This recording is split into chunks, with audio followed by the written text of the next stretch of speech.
ए भाई, Prithviraj Chauhan 12th century की बात है, हम 2026 में जी रहे हैं। से पानी आता है क्या किसी घर में? गांव वालों को पानी चाहिए, ऑडिट नहीं चाहिए। ये बात आप जितनी जल्दी समझ लेंगे उतना ज्यादा आपके लिए अच्छा होगा। बिना किसी कनेक्शन के ऐसे टोपीबाज यूनिवर्सिटी को एआई समिट में तो एंट्री नहीं मिल सकती। नेहरू के जमाने में बुंदेलखंड में पानी की टंकी थी भी क्या? और वो लीक हो गया, एग्जैक्ट हमारे नेताओं के वादों की तरह। इंडिया ने बनाया है राम सेतु। राम सेतु का कोई ऑडिट नहीं हुआ, आज तक नहीं हुआ, और वो आज भी खड़ा है। सब थोड़ी तो कॉमन सेंस यूज कीजिए। ये डिबेट नहीं, ये लाइव ऑन कैमरा धमकी है। पूरे नेशन में कितने टैंक में क्रैक आया, कितने टूटे, कितने सही चले, स्ट्रक्चरल ऑडिट कब होगा? इंडिया एआई बिगेस्ट समिट, 20,000 से ज्यादा स्टाफ, 32 कंट्रोल रूम, फिर भी पहले दिन पानी की दिक्कत, खाने की दिक्कत, यहाँ तक कि वाईफाई की दिक्कत। 2026 का एआई समिट और only cash. AI artificial intelligence. Artificial intelligence जो है ना वो हो गया पुराना डेफिनेशन। ठीक है, सबसे पहले तो आप नया डेफिनेशन समझिए। गोदी मीडिया का जो वर्जन है सबसे पहले तो वो समझिए। एआई का फुल फॉर्म क्या? ए मीन्स आत्मनिर्भर, आई मीन्स इंडिया। तो एआई मतलब आत्मनिर्भर इंडिया। ठीक, 20,000 का स्टाफ, 32 कंट्रोल रूम, लेकिन पानी नहीं था। इस बात से शिकायत है आपको। ठीक है, ये मैं आपको समझा रहा हूँ, सीधी सी बात समझिए। ये दरअसल जानबूझ के किया गया था। जानबूझ के किया गया था क्यों? क्योंकि लोगों को सर्वाइवल की ट्रेनिंग देने की प्लानिंग थी सरकार की, है ना। इसका फ्यूचर विजन आप समझिए, बहुत दूर की सोच रखती है ये सरकार। इसको आप समझने की कोशिश कीजिए। भविष्य में जब क्लाइमेट चेंज होगा, वाटर स्कैसिटी होगी, पानी की किल्लत होगी, तब आप क्या करेंगे? क्या करेंगे? वाईफाई बंद कर दिया गया, वाईफाई नहीं चलाया। ये क्यों किया गया? ताकि लोग जो है वो फेस टू फेस आपस में एक दूसरे से बात करें, है ना। Human connection is greater than digital connection. ठीक है, तो एआई समिट में एक पंथ और दो काज किया सरकार ने। एक तो आपको फ्यूचर की तैयारी करवा दी पानी ना दे करके, और दूसरा ह्यूमैनिटी। वैसे चिंता की बात नहीं है, पूरी दुनिया में इस एआई समिट की चर्चा हो रही है। अगर इंडिया करवा रहा है, बट एक मुद्दे ने इसे पूरी दुनिया में हंसने का मौका दे दिया। उत्तर प्रदेश की गलगोटिया यूनिवर्सिटी चाइना से एक रोबोडॉग आयात करती है और उसके बाद उसका नाम बदल के ओरियन रख के अपनी इन्वेंशन बता देती है। ओरायन नाम रख दिया, इस बात का मुद्दा बना रहे हैं भाई। इतना अच्छा तो नाम रखा है, ब्रिलियंट ब्रांडिंग है, ब्रिलियंट ब्रांडिंग। ओरायन जो है, ओरिजिनल ओरायन ORION वाला, वो क्या है? वो स्टार कॉन्स्टेलेशन है। और इन्होंने क्या किया? इन्होंने नाम चेंज कर दिया ORIAN, तो उसका इंडियन वर्जन बना दिया। ठीक है, तो एक शब्द बदलने से 100% इंडियनाइजेशन हो गया, है कि नहीं? तो खुश होना चाहिए हम लोगों को ऐसी बातों से। आप लोग पता नहीं क्यों बिना बात का मुद्दा बना देते हैं। बेशर्मी यही नहीं रुकती इनकी, ऊपर से कहते हैं कि हमने 350 crore AI research and development में इन्वेस्ट किए हैं। कमाल है, इन्होंने रीब्रांडिंग को रिसर्च बता दिया, स्टिकर चिपकाओ और इन्वेंशन बताओ। ये बन रहा है कि 350 करोड़ का इन्वेस्टमेंट हुआ।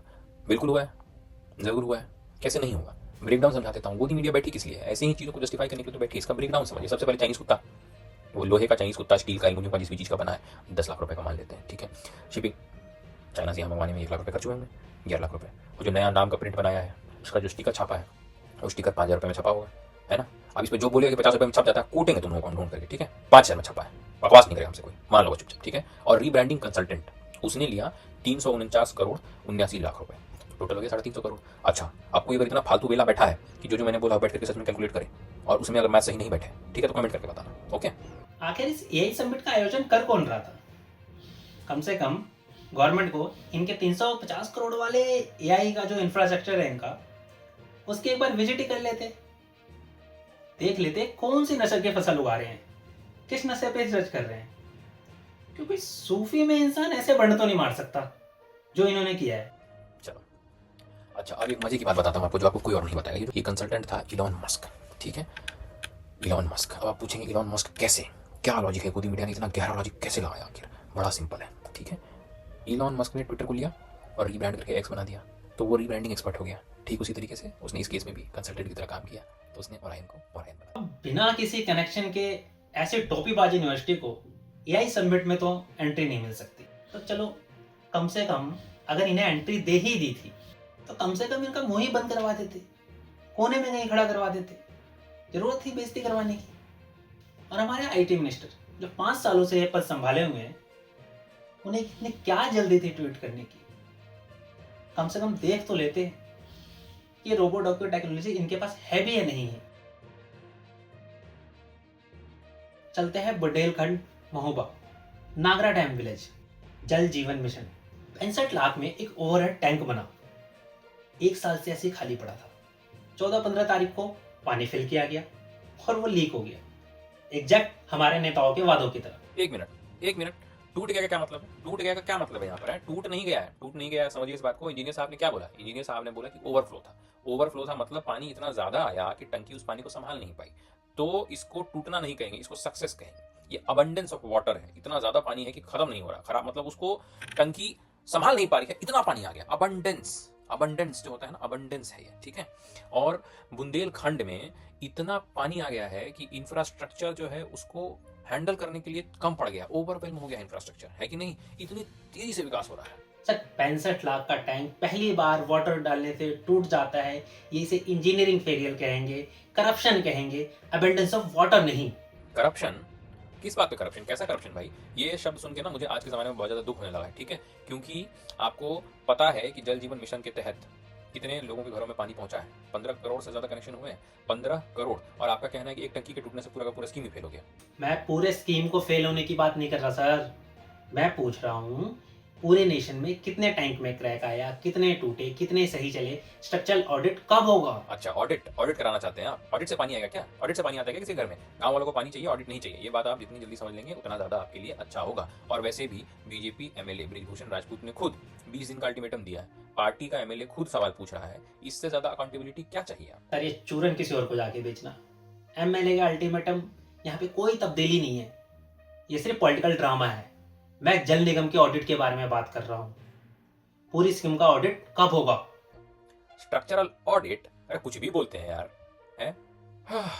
जानते हैं इंडिया ने क्या बनाया है? इंडिया ने बनाया है राम सेतु। राम सेतु का कोई ऑडिट नहीं हुआ, आज तक नहीं हुआ, और वो आज भी खड़ा है। हमारी इंजीनियरिंग ट्रेडिशन इतनी पुरानी है कि हजारों साल पुराना पुल अभी भी है, और आपको एक टंकी, पानी की टंकी का स्ट्रक्चरल ऑडिट करवाना है? राम सेतु? सीरियसली? वो राम सेतु है, 65 लाख का बना हुआ कंक्रीट का टैंक नहीं। आप लोग के दिमाग में कंपैरिजन आती कहाँ से है? मेरा दिमाग कैसे काम करता है ये मैं बताता हूँ। मेरा दिमाग काम करता है देशभक्ति से, और बुंदेलखंड के लोग भी देशभक्त हैं। वो समझेंगे कि एक टैंक टूटना कोई बड़ी बात नहीं है, दूसरा बनेगा। रेजिलियंस है उनके अंदर। सर रेजिलियंस की जरूरत जब पड़ती है जब सिस्टम फेल होता है। आप रेजिलियंस को सोल्यूशन बता रहे हो? अच्छा मुझे एक बात बताइए, आप इतना जो इस बात का हुआ बना रहे हैं, मुझे एक बात बताइए, नेहरू के जमाने में बुंदेलखंड में पानी की टंकी थी भी क्या? नहीं थी, ठीक है। तो एक क्रैक वाली पानी की टंकी जो मोदी जी के जमाने में है, वो नेहरू वाली टंकी जो थी ही नहीं, उससे तो 1000 गुना ज्यादा बेहतर है। अब आप उस पर चाहे जो बोलना है बोल लीजिए। हरियाणा के कैबिनेट मिनिस्टर एक मीटिंग में आईपीएस ऑफिसर उपासना सिंह को कहते हुए नजर आते हैं कि पावर नहीं है तो यहाँ से निकल जाओ। मैं क्या रुक एसपी कुरुक्षेत्र। अब you write to DGP sir वो एसपी कुरुक्षेत्र या डीजी सर की out power of here. Sir कानून और जुरिडिक्शन भी कोई चीज होती है। शायद आप जैसे नेता इससे बहुत ऊपर है, आपके समझ से बहुत परे चीज है। अरे रुको रुको रुको, the nation wants to know. आप एक आईएएस ऑफिसर की बात कर रहे हो या अनिल विज जी की? क्योंकि अनिल विज जी ने अपनी पूरी जिंदगी हरियाणा के लिए दे दी। उनका दिल इतना बड़ा है कि जुरिस्डिक्शन भी उनके दिल से छोटा पड़ जाता है। ओ एक मिनट, दिल बड़ा होने से कॉन्स्टिट्यूशन बदल नहीं जाता। आईपीएस उपासना ने लॉ का जो प्रोसीजर है वो बताया उन्हें। शायद ये उनकी समझ से बहुत आगे की चीज है। प्रोसीजर? जब पृथ्वीराज चौहान लड़ रहे थे, क्या उन्होंने कोई प्रोसीजर फॉलो किया था? नहीं, एक्शन लिया था। अनिल जी वही स्पिरिट है, वो हरियाणा के पृथ्वीराज हैं। ए भाई, पृथ्वीराज चौहान 12th सेंचुरी की बात है, हम 2026 में जी रहे हैं। यहाँ एक मिनिस्टर, पूरी सभा, पूरे इतने लोग बैठे हैं वहां पे एक आईपीएस अफसर को ह्यूमिलेट करता है और आप इसे बहुत गर्व से बता रहे हैं। ह्यूमिलिएट? ह्यूमिलिएट से क्या मतलब है आपका? ह्यूमिलिएशन नहीं है ये मोटिवेशन है, एक कोच की तरह। जैसे रवि शास्त्री के ड्रेसिंग रूम में बोलते थे कम ऑन बॉयज, वैसे ही विज जी बोल रहे हैं। ये उनका लीडरशिप स्टाइल है, हार्वर्ड में सिखाया जाता है, ये सब पढ़ाया जाता है। वो अनिल विज जी जो है डायरेक्टली करके दिखा रहे हैं। कुछ भी, ये हार्वर्ड में पढ़ा है, निकल जाओगे लीडरशिप स्टाइल। देखिए, हार्वर्ड का तो मुझे नहीं पता, पर कुरुक्षेत्र यूनिवर्सिटी जरूर पढ़ाती है। क्यों? क्योंकि कुरुक्षेत्र ही वो जगह है जहाँ गीता का ज्ञान दिया गया था। और विज जी ने जो किया वो क्या किया? वो वही तो किया जो कृष्ण जी ने अर्जुन के साथ किया था, ज्ञान दिया, कहा कि अपना धर्म निभाओ। तो वही सेम विज जी ने भी किया। विज जी ने आईपीएस ऑफिसर को कहा कि अपना धर्म निभाओ, है ना? सस्पेंशन उनका धर्म है। ये गीता में जुरिडिक्शन का कौन सा चैप्टर है? सीरियसली मैं जानना चाहता हूँ, मुझे भी पढ़ना है।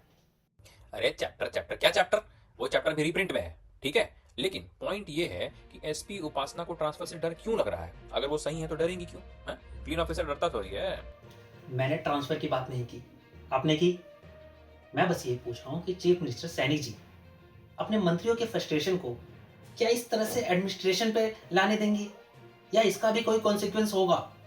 कॉन्सिक्वेंस कॉन्सिक्वेंस तो कांग्रेस के जमाने में होता था, लगता है आप भूल गए हैं ये बात। तब ऑफिसर्स को ज्यादा डर होता था ट्रांसफर से। अब तो इतना फ्रीडम है कि मंत्री के सामने खुलेआम बोल रहे हैं कि सर हमारा जुरिस्डिक्शन नहीं है, और मंत्री भी फ्रीली बोल रहे हैं कि निकल जाओ है। तो ये जो है ना, ये कोई किसी तरीके, ये कॉन्सिक्वेंस वाली जो बात है ना आपकी, ये पूरी तरीके से बेकार हो चुकी है। ठीक है, कॉन्सिक्वेंस का डर किसी को नहीं है। ये ओपन डायलॉग है, ये दिखाता है कि डेमोक्रेसी जो बहुत ज्यादा स्ट्रांग हो रही है। ठीक है, और ये ग्रेट इंडियन डिबेट शो है जो अब ऑफिसर्स और मंत्रियों के बीच चलने लगा है। कांग्रेस के राज में ऐसी किसी की हिम्मत नहीं होती थी। सब थोड़ी तो कॉमन सेंस यूज कीजिए। ये डिबेट नहीं, ये लाइव ऑन कैमरा धमकी है। अच्छा, तो ये बात कैमरा पे आ गई, कैमरा पे दिख गई, इसीलिए प्रॉब्लम है। ठीक है, गलत, बिल्कुल गलत। प्रॉब्लम कुछ नहीं है, ये ट्रांसपेरेंसी है यार। आप लोग कब समझेंगे? हर बात में तिल का तार बनाने लगते हैं। ये ट्रांसपेरेंसी है। पहले ये सब अंदर बंद कमरों में छुप छुपा के होता था, अब कैमरे के सामने सीधा तौर पर दिखने लगा है, तो लोगों को लगता है कि गड़बड़ है। पर अगर गोदी मीडिया की नजर से देखें तो ये गड़बड़ नहीं है, ये दरअसल ट्रांसपेरेंसी है।